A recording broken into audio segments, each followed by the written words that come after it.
साथियों, अगर अभी तक आपने हमारे चैनल सोशल जंग को सब्सक्राइब नहीं किया है तो सब्सक्राइब जरूर करें और बेल आइकन दबाना ना भूलें ताकि हर लेटेस्ट धमाकेदार खबरों की अपडेट आप तक पहुंचाई जा सके।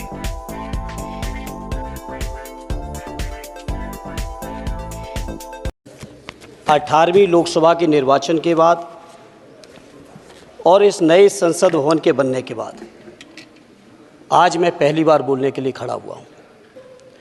आपने मुझे मौका दिया, उसके लिए बहुत बहुत धन्यवाद देता हूँ। सभापति जी, सबसे पहले श्रद्धेय नेताजी को मैं नमन करना चाहता हूँ, जिन्होंने अपने संघर्ष, अपनी हिम्मत, साहस और अपने पूरे जीवन की तपस्या समाज के उत्थान के लिए, देश और उत्तर प्रदेश की तरक्की के लिए और समाज के हर व्यक्ति की तरक्की और खुशहाली के लिए उन्होंने जो अपना पूरा जीवन समर्पित किया है, सबसे पहले मैं आपके माध्यम से उनको नमन करना चाहता हूँ।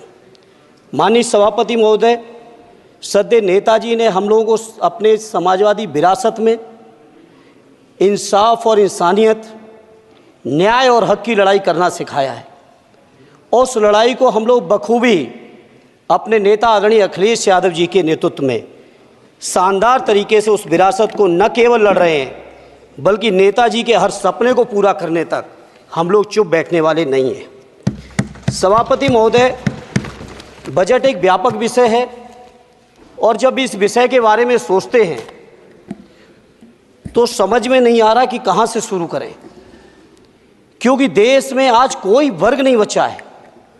कुछ चुनिंदा उद्योगपतियों के बारे में बात नहीं करूंगा, लेकिन देश के 140 करोड़ लोगों में से कम 95% लोग ऐसे हैं जो आज पूरी तरह से बर्बाद हैं। एनडीए की ये सरकार 11वां बजट पेश कर रही है, लेकिन इस 11वें बजट के बावजूद अगर मैं देखता हूं तो समाज की जो गरीबों के लिए सबसे ज़्यादा ज़रूरी चीज़ें हैं, स्वास्थ्य का है तो स्वास्थ्य 2023 और 24 में बजट घटा दिया है। किसानों का बजट जहां यूपीए के सरकार के समय 2014 तक 5.5 था, वहीं 24 आते आते ये 3.15 रह गया है। शिक्षा का बजट जहां 2013 में 4.77 था, आज 23-24 आते आते ये 2.5% रह गया है।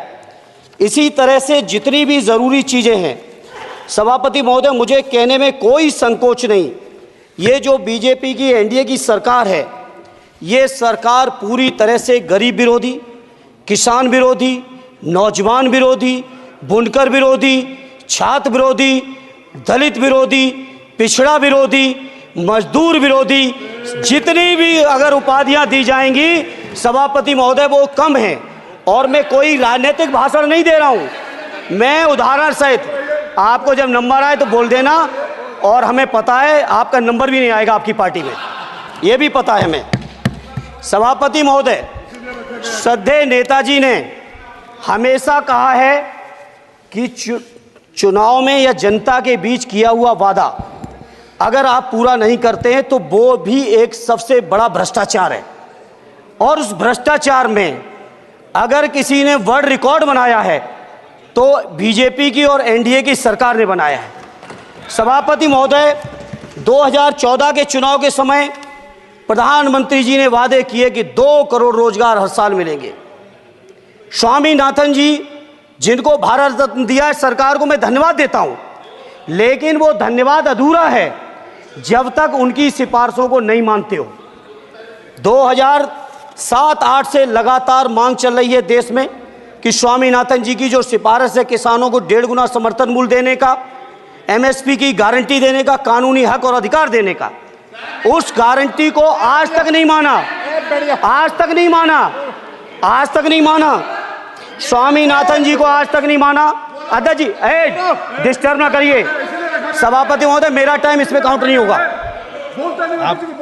आप इधर, अरे यार, इसे जीता है तो ज्यादा ना बोलो, मालूम है कितने बड़े तीरंदाज हो। इधर चलो। स्वामीनाथन जी की आपने नहीं मानी, एमएसपी आपने लागू नहीं की।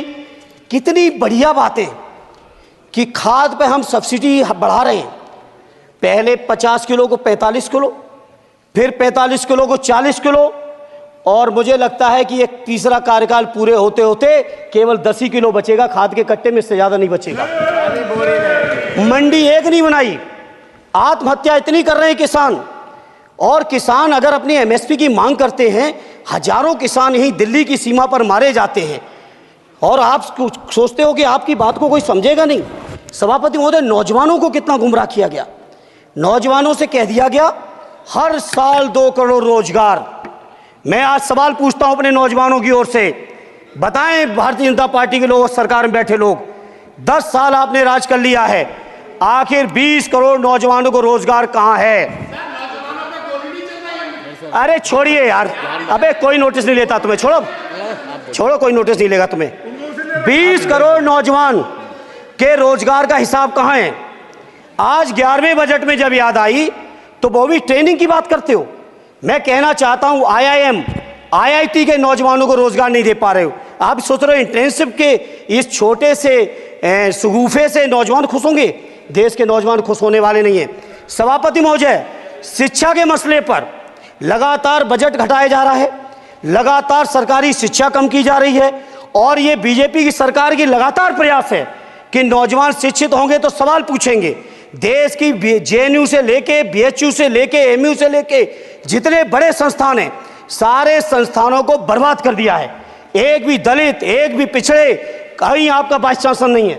लगातार जितने भी आपके professor, associate professor, assistant professor की नियुक्तियों में RSS का जब तक कोई फंडामेंटल कोर्स नहीं करेगा, बेसिक कोर्स, तब तक उसकी नियुक्ति नहीं होगी। आप क्या सोच रहे हो देश नहीं देख रहा है नौजवान?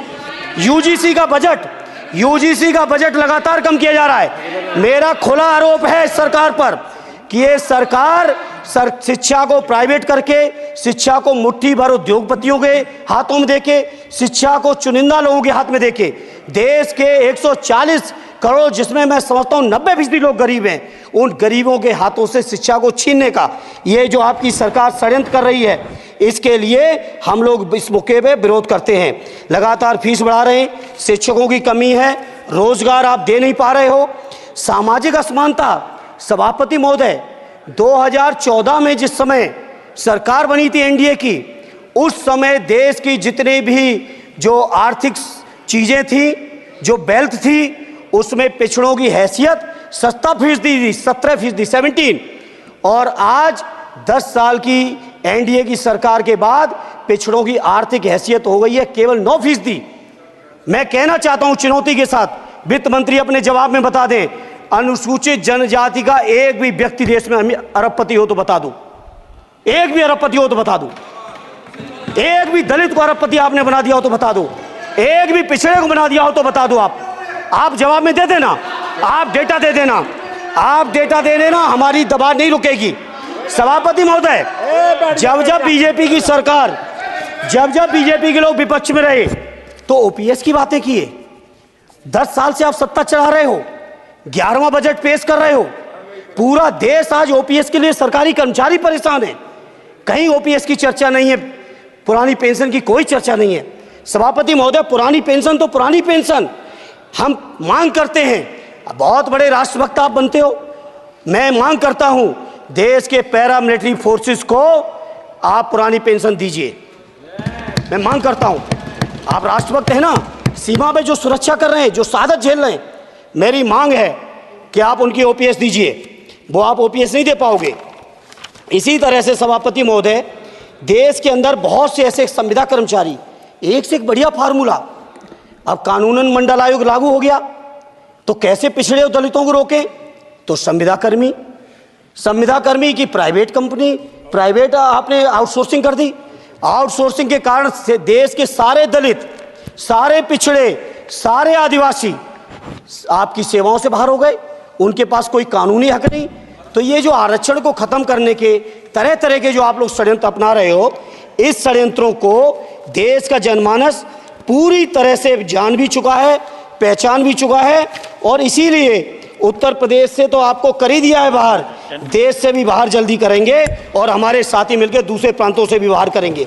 इसी तरह सभापति महोदय, हम मांग करते हैं, आप सोचिए उत्तर प्रदेश अकेले के अंदर, देश के हालात मुझे नहीं पता और बदतर होंगे, अकेले उत्तर प्रदेश में 1000 से ज़्यादा शिक्षा मित्र आत्महत्या कर चुके सभापति महोदय।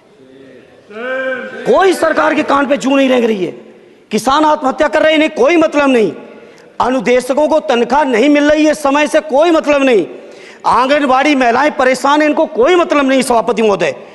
आपकी आशा बहुएं, आपकी ये रसोईया महिलाएं, आपकी आंगनबाड़ी, पंचायत सहायक, रोजगार सेवक, मैं समझता हूं सभापति महोदय यहाँ बैठे हर सदस्य के पास इनके क्षेत्रों का ये डेलीगेशन जरूर मिलता होगा और मांग करता होगा कि कम से कम हमारा मानदेय बढ़ाया जाए, हमें स्थायी किया जाए। सभापति महोदय, इसके लिए सभापति महोदय मेरी पार्टी के किसी भी मेंबर से हम नंबर कम कर लेंगे, टाइम, मेरा टाइम बढ़ा दीजिए, बढ़ा दीजिए, कोई भी मेंबर हमारे लिए दे देंगे टाइम, हम लोग। इसलिए सभापति महोदय इन सभी समस्याओं के लिए मैं आपसे कहना चाहता हूं कि इनका समाधान करिए, और नहीं समाधान करेंगे तो अभी तो बैसाखी पे बन गए, बिहार और आंध्रा को पैकेज देखे फिर देश में कितने राज्यों को पैकेज दे पाओगे। अरे वित्त मंत्री जी उत्तर प्रदेश से आते हो, इतना भी हक नहीं कि पूरे बजट भाषण में एक बार उत्तर प्रदेश का नाम आ जाता। इतना अयोध्या से नफरत हो गई, अयोध्या से अवधेश जी क्या जीत गए, आप लोगों को इतनी नफरत हो गई कि एक भी उत्तर प्रदेश का एक बार भी नाम नहीं आया सभापति महोदय। इसे मैं आज इस मौके पर सभापति महोदय देश के गरीबों, किसानों, नौजवानों, व्यापारियों, बुनकरों सभी की ओर से कहना चाहता हूं, ये बजट देश विरोधी बजट है। कुछ समस्याओं के लिए सभापति महोदय संवेदनशीलता के साथ मैं कहूँगा सरकार को विचार करना चाहिए।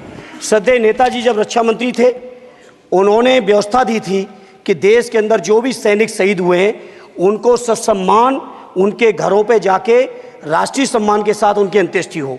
मैं उन्हीं की परंपरा को आगे बढ़ाते हुए एक और मांग करता हूं सभापति महोदय कि जो हमारे शहीद जिनकी अंत्येष्टि स्थल जहां कहीं भी बना हो, जिस भी परंपरा से बना हो, अरे आपको कुछ नहीं पता है, अरे यही तुम्हारे सैनिकों के लिए यही तुम्हारा भाव है सभापति महोदय। आप बोले सर। सभापति महोदय मेरा अनुरोध है अग्निवीर की योजना खत्म की जाए। ये 4 साल के सैनिक से देश की उतनी मजबूत रक्षा नहीं हो सकती। नौजवानों को गुमराह करके केवल 4 साल, उन्हें दो ना 60 साल तक रिटायरमेंट, 4 साल बाद वो कहाँ नौकरियां ढूंढेंगे। इसे मेरी मांग है अग्निवीर की योजना खत्म की जाए। साथ ही साथ मेरी एक मांग और है कि जो शहीदों की शहादत स्थल है उसको शहीद स्थल के तौर पर डेवलप करने के लिए केंद्र सरकार को अतिरिक्त बजट देना चाहिए। मैं नहीं समझता हूँ इसमें किसी को कोई दिक्कत होनी चाहिए। इसी तरह सभापति महोदय बातें बहुत लंबी लंबी की जाती हैं, थोड़ा सा मैं अपने क्षेत्र के बारे में कहूँगा। आदरणीय हमारे नेता माननीय राममूर्ति वर्मा जी ने भी कहा है, माननीय लालजी वर्मा जी ने भी, जो बाढ़ की समस्या है, जो समस्या बिहार में है नेपाल से पानी छोड़ने की, वही समस्या उत्तर प्रदेश की भी है। और विशेषकर पूर्वी उत्तर प्रदेश में अगर आप चलिए तो खीरी से शुरू करेंगे, पीलीभीत खीरी से लेके पूरा आप चले जाइए और एकदम कुशीनगर बॉर्डर तक, बिहार बॉर्डर तक पूरी की पूरी समस्या है। घाघरा जब आती है तो मैं समझता हूँ इन जिलों के लाखों लोगों को तहस नहस करके चली जाती है। जितना विकास होता है सभापति महोदय, बरसात के समय वो सारा का सारा विकास पूरी तरह से खत्म हो जाता है।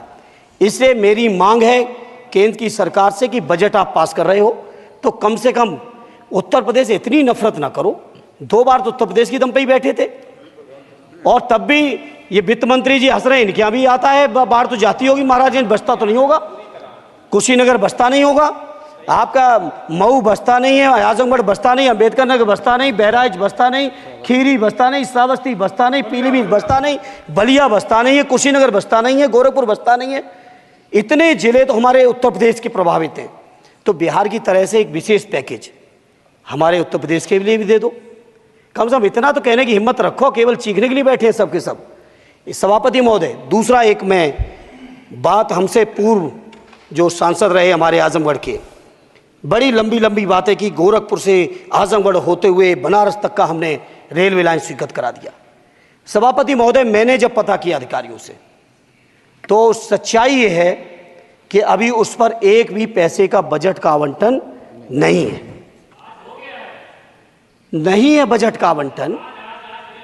हाँ, आज आप ही ने तो पेश किया बजट, आप ही तो साइन किए हो, निर्मला जी ने तो किया नहीं होगा, आप ही ने किया होगा। तो सभापति महोदय उस पर बजट भी आए, उस पर बजट भी आना चाहिए। दूसरा सभापति महोदय, ये जो समस्या है बाढ़ वाली, मैं समझता हूँ कोई अकेले मेरी नहीं है, मेरे अकेले क्षेत्र की नहीं है। जो भी संवेदनशील व्यक्ति होगा इस पर जरूर गंभीरता से सोचेगा, उसको सोचे। इसी के साथ मैं अपनी पार्टी की ओर से इस जन विरोधी बजट का पुरजोर विरोध करता हूँ। बहुत बहुत धन्यवाद।